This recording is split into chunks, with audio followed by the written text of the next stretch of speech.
अभी हम सबको काउंटडाउन में कॉल करके और काउंटडाउन से हम मत पड़ जाना टक्कर में,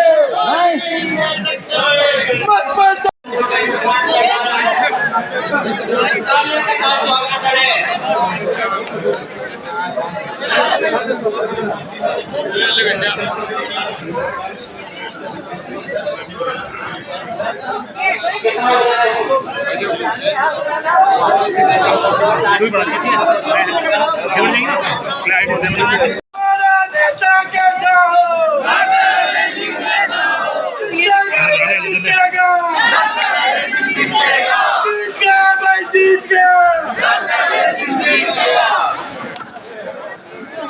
बुजुर्गों, नौजवान साथियों, माताओं, बहनों और मेरे साथ आए हुए सैकड़ों गांवों के हमारे साथीगण, सरपंच साहिबान और पार्टी के बहुत ही वरिष्ठ सारे कार्यकर्ता, हमारे जिला अध्यक्ष माननीय दयाराम जी, हमारी पार्टी के बाहर से आए हुए हमारे संयोजक श्री कैलाश जी और हमारे रमेश जी, तंवर जी और सभी हमारे चेयरमैन साहब, पंचायत समिति हथेली, नांगल चौधरी, निजामपुर, सीमा, सभी पंचायत समिति के चेयरमैन साहिबान और सभी उपस्थित गणमान्य सज्जनों। देखिए, अब 10 साल हो गए आपके बीच काम करते हुए। मुझे ना अपना परिचय देने की जरूरत है, ना मुझे अपने काम बताने की जरूरत है। आप सबको सब बातों को पता है। मैं सिर्फ एक बात कहने चाहता हूं कि चुनाव 5 साल के बाद में आता है। 5 साल के बाद में चुनाव एक ऐसा अवसर आता है, ऐसा मौका आता है जब हर वोटर को, क्षेत्र के लोगों को अपने क्षेत्र के भाग्य का फैसला करना होता है। चुनाव सिर्फ वोट का चुनाव नहीं है, सिर्फ औपचारिकता नहीं है। चुनाव किसी व्यक्ति का चुनाव नहीं है, जाति का चुनाव नहीं है। चुनाव के समय जो फैसला होता है वो क्षेत्र की किस्मत का फैसला करता है। क्योंकि मैं व्यक्तिगत रूप से महसूस करता हूं कि विकास का रास्ता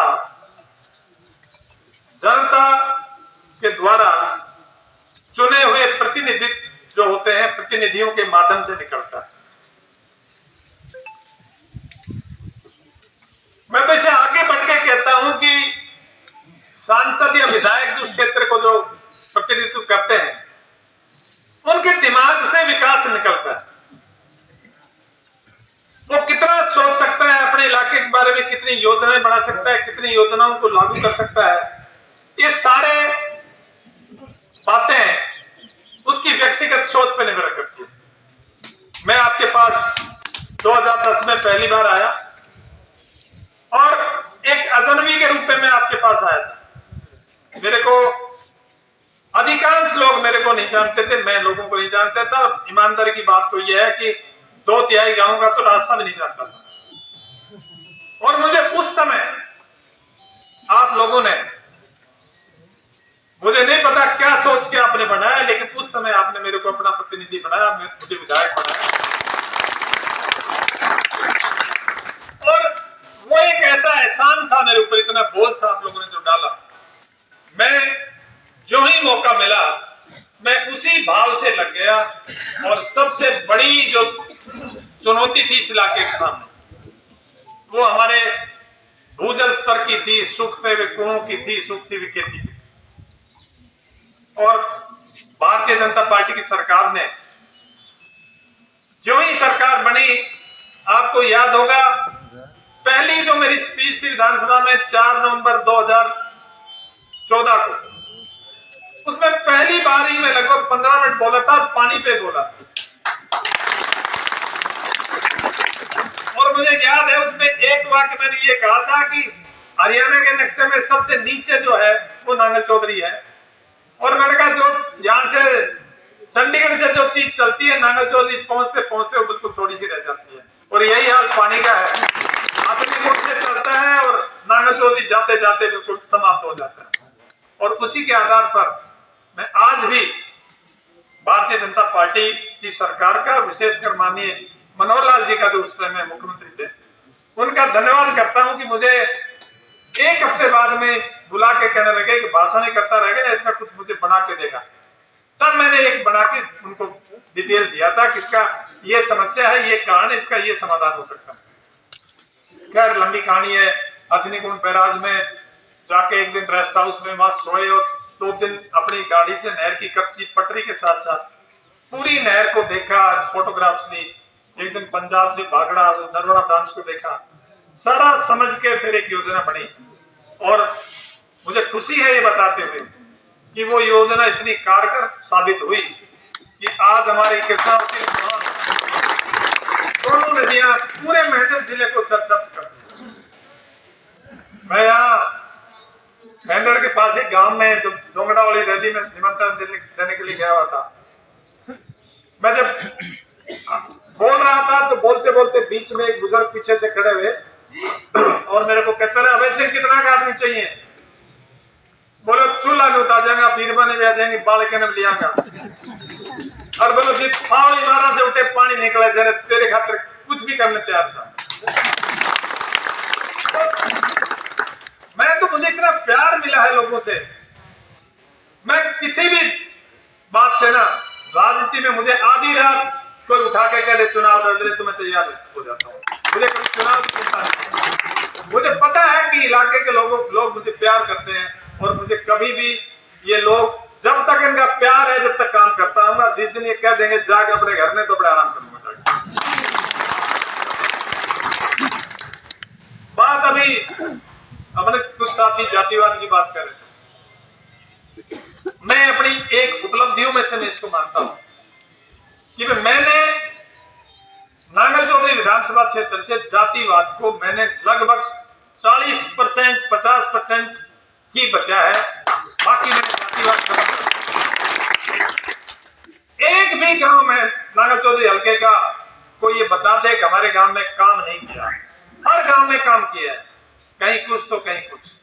ये नहर गुंगार का वाले धरना दिया करते थे 2014 में आया तो मतलब हमारे पानी नहीं आता, और आज नियामतपुर मोरुंड तक पानी की भरी खड़ी रहती है नहर। आप जाके देखो उधर।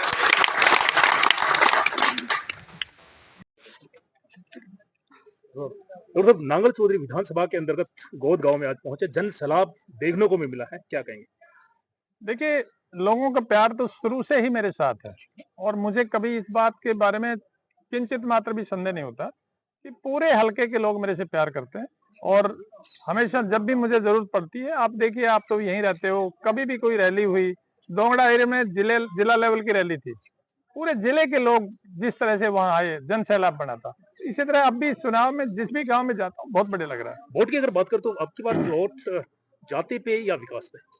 वोट डेफिनेटली 200% विकास पे पड़ेगा। और मैं तो इस बात में विश्वास नहीं करता कि 21वीं सदी में प्रजातंत्र में जाति के नाम पे वोटों को बांटा जा सकता है।